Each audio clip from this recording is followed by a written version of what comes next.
Good morning, good afternoon, good evening. Whatever time of the day you're watching this broadcast, this is Dr. Eric Tangumonkem with IEM Approach, where we inspire, equip, and motivate people to discover God's great potential in them, develop that potential, and deploy it. Isn't it amazing that you were created with a purpose? You have a particular assignment, and you've been gifted and endowed with what it's going to take to achieve that assignment. I want you to know that you are living in one of the greatest times ever. Don't wish you were born during another dispensation. You are here at the right time, and your life has meaning, your life has purpose. There is much in store for you. I want you to focus on the fact that the great potential that has been given to you is for you to serve others, is for you to come up with goods and services to solve problems for other people. Without other people, there isn't any need for you to be gifted. However, since life boils down to relationships, you have been empowered and gifted to do your own part. And for some of us, part of being able to rise up to our full potential, to be able to have the environment for us to excel, is by migrating. There is nothing wrong with migration. It's been part and parcel of human history, and migration is always going to be part of the human experience. What is important is how the migration is done and how the immigrants position themselves to do well. I started this series because after having lived in the United States for almost 2 decades, I realized that when I came here almost 20 years ago, there wasn't anything available that could have helped me to do better. And over the years, I've made a lot of mistakes, met many other immigrants that have made mistakes, and I decided to compile a list of 52 different areas that each immigrant who wants to do well, and I believe every immigrant wants to do well. That is why they migrated in the first place. Don't get me wrong. Don't get me wrong. If you moved, you've been pushed by the desire for more. You've been pushed by the desire for better. And that is why I believe that you should be encouraged to reach out for more and not settle down for less. Thank you so much for joining us today. I want to give a shout out again to all the moms out there. Happy Mother's Day. God bless you for the fantastic job you do, for laying down your life, for putting down your life on the line in order for all of us to be born. Big thanks to all the moms. If you are joining us for the first time, I have prior episodes that have touched on many different aspects that will help immigrants do well. I encourage you to check them out. If you haven't subscribed to my YouTube channel, please do so. If you've not shared the content that you are watching, do me a favor and share the content with your connections. You have a lot of social capital, and I am encouraging you to use it and encourage other people to do well. Do me a favor today. If you've joined us and you're watching alone, just click that share button, share the broadcast, this live broadcast, and let other people join us. I will not be able to interact with you live because they're streaming this broadcast on many different platforms. However, use the chat option, call the number on the screen if you want us to have a conversation after this broadcast. I would like to get your feedback and your comments. And please be respectful. Use language that is encouraging because we're trying to build here. I am at that stage of my life where I've figured out that complaining, grumbling, murmuring, making excuses, self-pity, it doesn't help. What helps is to look for solutions. What helps is to do something that will move you from point A to point B. Blaming other people, blaming the system is not going to take you far. And that is why I'm going to be talking about a topic today that is very sensitive. And I am not representing any political party. I'm going to be sharing with you my own experiences as far as relationship and interacting with the police is concerned. And I want you as an immigrant not to listen to the sound bites and make sure you put everything within context. Remember your own experiences with policing in the country that you moved before coming to the United States.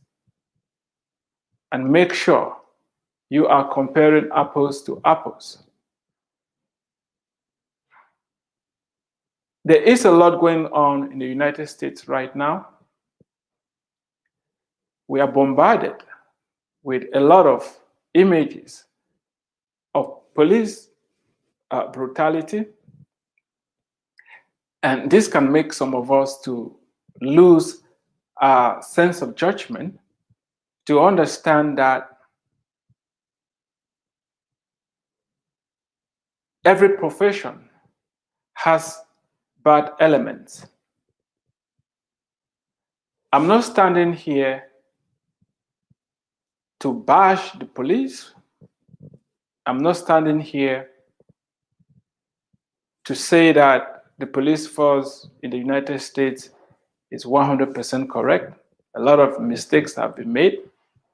But what I want to say, especially to the immigrants, especially to you, who was not born and raised in this country, I'm addressing this to you specifically. What is important is that when you get out of your house each day and go out, you should come back alive to your family.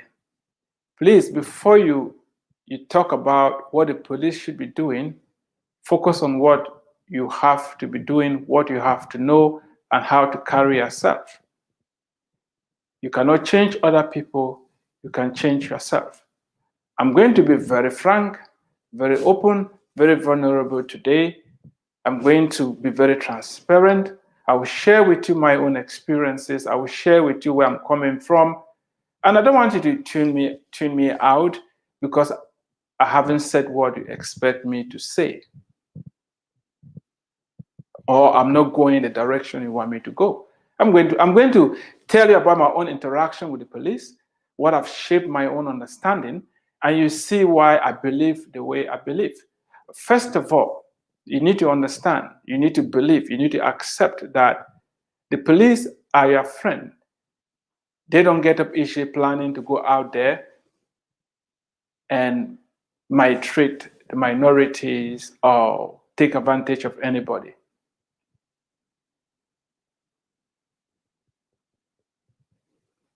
If you don't believe that the police are going to treat you right, if you don't believe that the police are going to be fair, if you don't believe that they are having your best interest at heart, if you don't believe that when you interact with the police, when you are under pressure,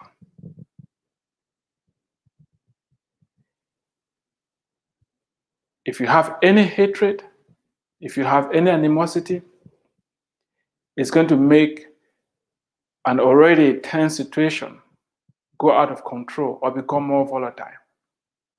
That is why You need to start from the position of believing that the police are having your best interest at heart. While it's very, very important to call out the bad elements in the police force, let's not forget that for every one bad police, we have 9 that are doing the right thing. We have 9 that are really out there to serve. I want you to focus on the majority, and so that when you have interaction with the police, it's going to go well. There are a few things that you need to know how to carry yourself, and I'm going to get very practical about it. As I've said, you came here because you have a why. You want to go somewhere, and staying alive is very important. Don't lose your life because of carelessness. Don't lose your life because you said things you were not supposed to say. There are 2 encounters that have really shaped my understanding and the way I think about policing in the United States. I'm going to start with my experience in my country of birth.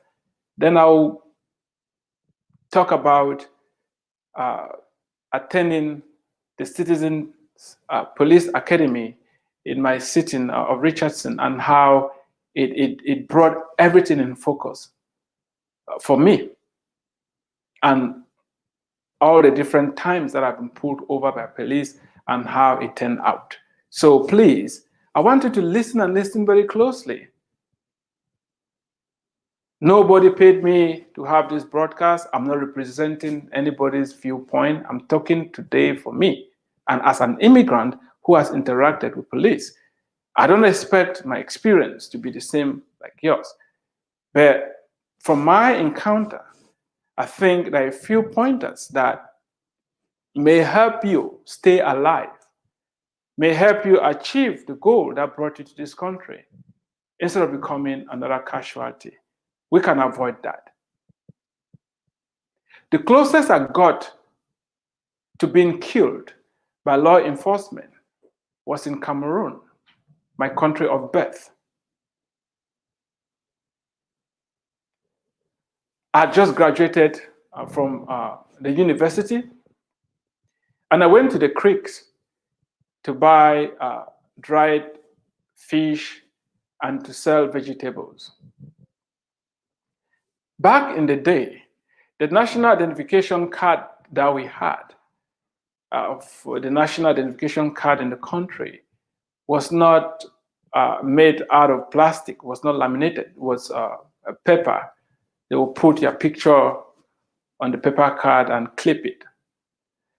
I had an national identification card, and I thought that it would be wise for me to use my student ID to travel with, because the paper national identity card will easily get wet if something were to happen in the boat. We used to go to the creeks in the canoes, and it had no covering, so rain would fall on us.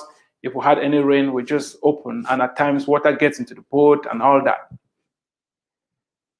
One day we went, and when we were getting out of the canoe, there was a law enforcement officer standing on the beach. So he asked everybody to line up and identify themselves. In my mind, I was thinking, oh, Cameroon by then had only one English-speaking university that I graduated from. It was a national university. We're not having a lot of universities in the country, and I expected everybody to know about the university. And so if I show my university card, the law enforcement officer will know this guy is a student, he is a Cameroonian. When my turn came and I showed the student ID card, the man said, "You must give me your national identification card." Then he went ahead and he was checking the other people. So I turned around, I was talking to the next person that was in front of me. I said, I don't know what this man wants from me. I think everybody is able to recognize that this is identification. Out of a sudden, the law enforcement officer just turned and used the butt of his gun and pounded me. I still have his scar here. Pounded me and kicked me so I fell down. And he told me if I open my mouth and say anything again, he was going to shoot me and nothing was going to happen. I mean, law enforcement officers are notorious for being in my country of birth. The law is in their hands and you have to toe the line. I was bleeding and it didn't matter anything to this guy until somebody had to rush and go tell their commanding officer there was a problem here, a guy is on the ground. And that is when the commanding officer came and took us. And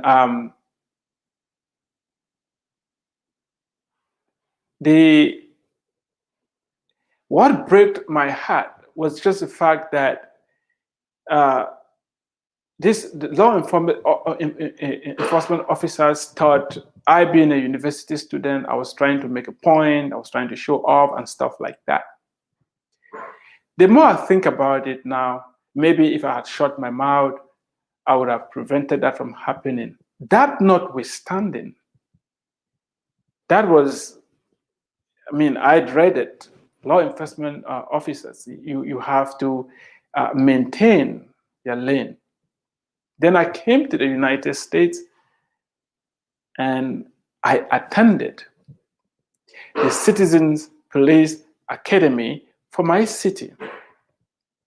I had to apply, I got selected, and we did 3 to 4 months of learning how the police recruit and the training and how the city runs 911 calls and forensic lab, went to the shooting range and shot police gun in the squad cars. And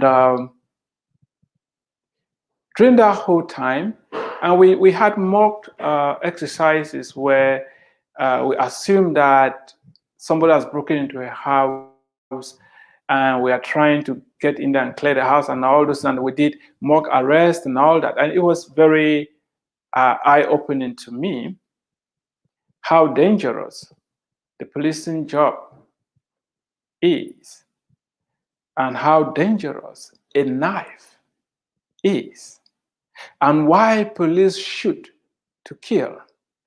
Before then, I used to think, now, if somebody is armed or you're trying to shoot them, why don't you shoot them? Shoot them on their legs so that the person can fall down and you spare their life. It's when I went through that training, I realized that aiming for the legs is not being smart. It's very difficult to shoot the legs. Shooting up here is easier. Not only that, when the police is encountering somebody that is armed, somebody that is a threat, it's a life and death decision because some of the police officers don't make it home. We saw videos of past mistakes that police made and they became corpses because they pulled the car over and they did not know that the driver was armed and all that. And so we need to understand how dangerous the job is. And during that training, it occurred to me that the police are really out to protect. They are out to render a service to the community. And we as citizens have to make their job less stressful by being in compliance. Each time somebody is pulled, things can escalate very rapidly.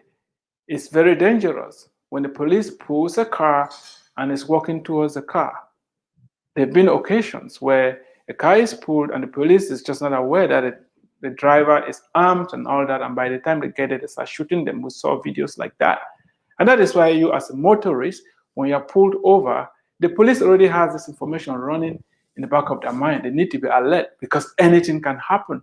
And that is why you need to know that and don't escalate the situation by fidgeting and looking around. The officer may think you're trying to get a gun and all that. And don't say that they're supposed to know. They won't know because experience has taught that. Remember, we have bad guys out there. And most of the times, these bad guys have their hands on guns, in some cases, that are even more powerful than what the police is having. So there's all this mix. You have to be careful. And that is why each time you pull over, let your hands be on the steering so the police know you're not trying to do anything fishy. Don't try to get out of your car and run. Don't do anything. Just sit there. You need to play this in your mind. I remember a friend of ours telling us that the police pulled her over. She just got here and she got out of the car and the police was telling her to stop or they're going to shoot. Now, I'm talking to immigrants. Please don't get out of your car. It's a no, no, no, no, no. Don't get out of your car. You need this information. It's going to save your life. Don't get out of your car. If you're pulled over, it's not the end of the world. Take a deep breath, relax. The police is not trying to mess you up. And even when you are right, America has courts. As you're going to hear, I've been to court many, many times. Don't try to teach the police their job. Don't try to tell them that you know more than what they're doing. And I remember during the police academy training, we had to do police patrol in the police car, and we made 2 stops during the time I was patrolling with the police. And I started seeing some of these things firsthand, where at times the news media blow things out of proportion. We pulled one lady, Caucasian lady, because one of her brake lights was out, and they ran her records. And we ran her records, and she was fine. So we told her, please make sure you could change your light. We pulled another guy, Hispanic guy, the same issue. But when his record was run, we found out that he has unpaid tickets and stuff like that. Again, I'm not making a generalized statement here. What I'm saying is this. You need to believe the police are there to protect you. The police are there to serve. We always have bad elements. The bad elements in the medical field, hundreds of thousands of people die each year in the US because of medical malpractices. We have bad police, but we cannot throw the bath water together with the baby. Be courageous enough to know the difference. The third incident that has shaped my understanding about policing in the United States is the day I got up one morning. It was in the middle of the winter, and I'm taking a bath in the shower, and out of a sudden, the pipe burst, and the house was being flooded, very hot water, and in the middle of the bath, I screamed, called out my wife, called 911 immediately, and there was a rapid intervention. And I want to thank the city police for showing up and doing the right thing. We need our police. We need good policing. And all of us have to join hands together to make it work. You as an immigrant, I don't want you to go behind. Don't listen to the sound bites. Remember where you are coming from. Remember why you are here. And remember that the police are not going to single you out. Now, I want to tell you about my encounters with police. It's not something that I'm proud of. I'm not going to give any excuses. I have been pulled over 15 times. I remember each time. I can tell you, I'm going to share about 1 or 2 instances with you, what made the police to pull me over. I drive a lot. With my family, we go to different states, just visiting and vacationing. I've been pulled over in New York, Virginia, Houston, Idaho, of all places. I've driven all over California. I've been pulled over 15 times. I was not being profiled. It was not because I was a minority. It was not because I was singled out. I wasn't doing the right thing. All those 15 times, some of them I made the wrong turns. Some of them I was speeding. I always joke that I didn't drive when I was a kid. I didn't drive growing up. I started driving at 28 or so. So I'm trying to catch up, something like that. But I need to slow down. What I'm saying is this. I've had these encounters. 15 times I've been pulled over, received 5 tickets. 5 tickets. 10 times the police, I said, oh, I'm sorry. I remember the day I was going for a men's Bible study with my son. He was sitting behind. And I'm thinking about going to this meeting. I'm listening to some music. And my leg just got heavy on the pedal.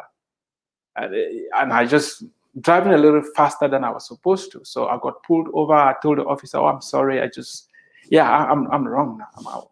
I was speeding. I said, oh, slow down, make sure, you do the right thing. I remember the day I got pulled at a 4-way stop because I didn't bring the car to a complete stop. When I made a turn, the police officer pulled me over. He was like, you didn't stop at the stop sign. I said, I almost stopped. He said, you either stop or you haven't stopped. And he was like, okay, I give you a pass. These are good people. I break the law, they look the other way. What I'm saying is this: 15 times pulled over, 5 tickets.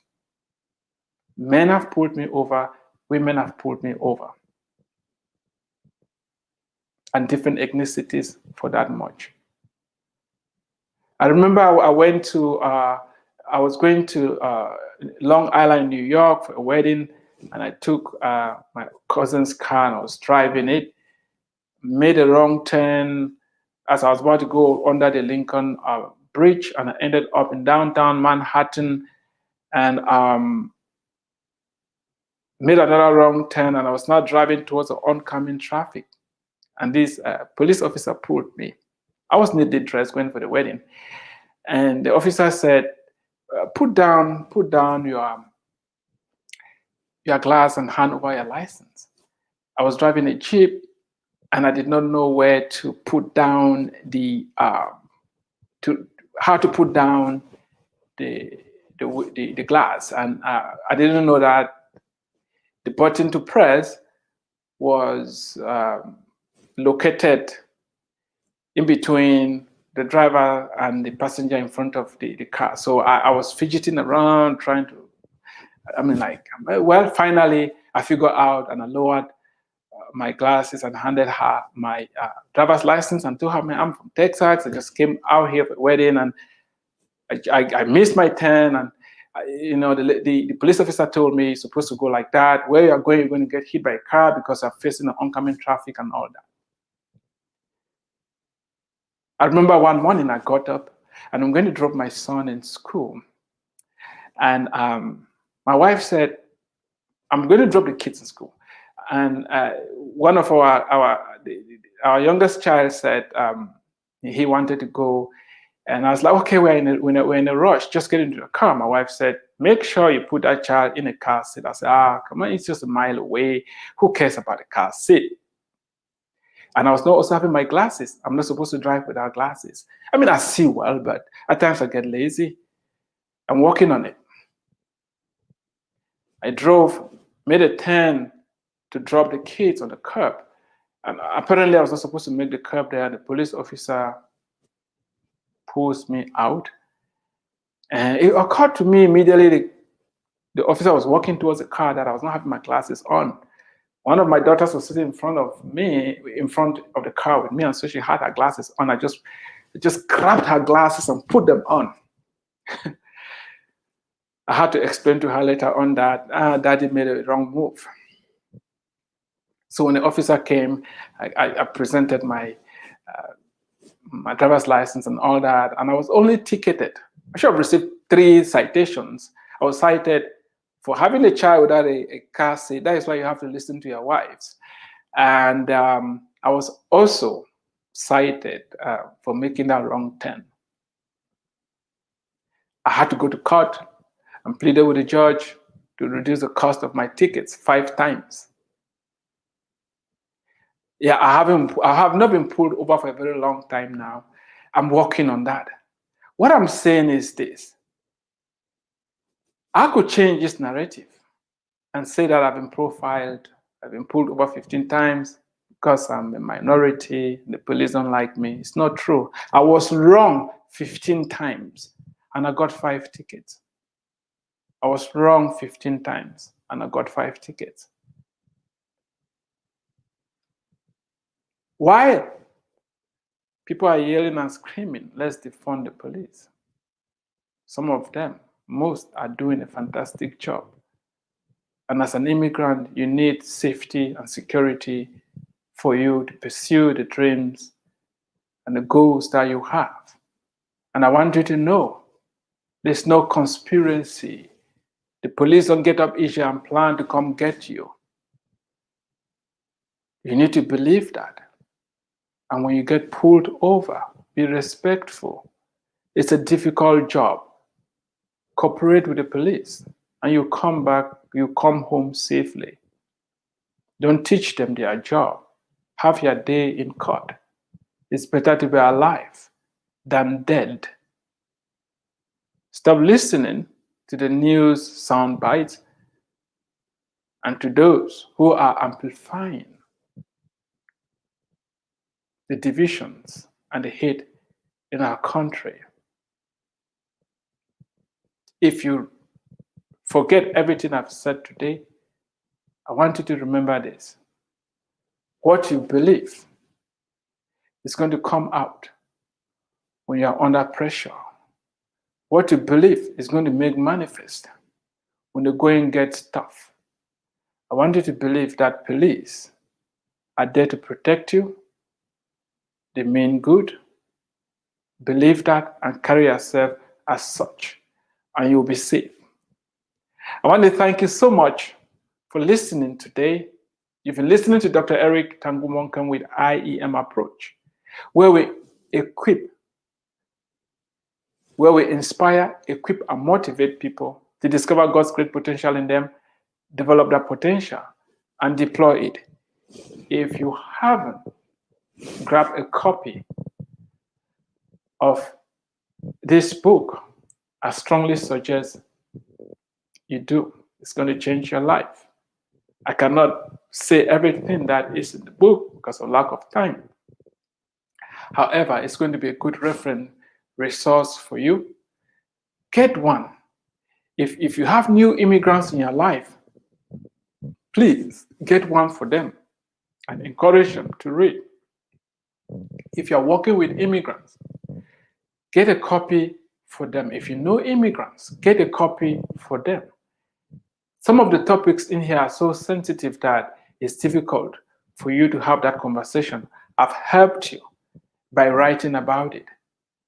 Together, we can do better. Thank you for your support. Until next time, God bless you.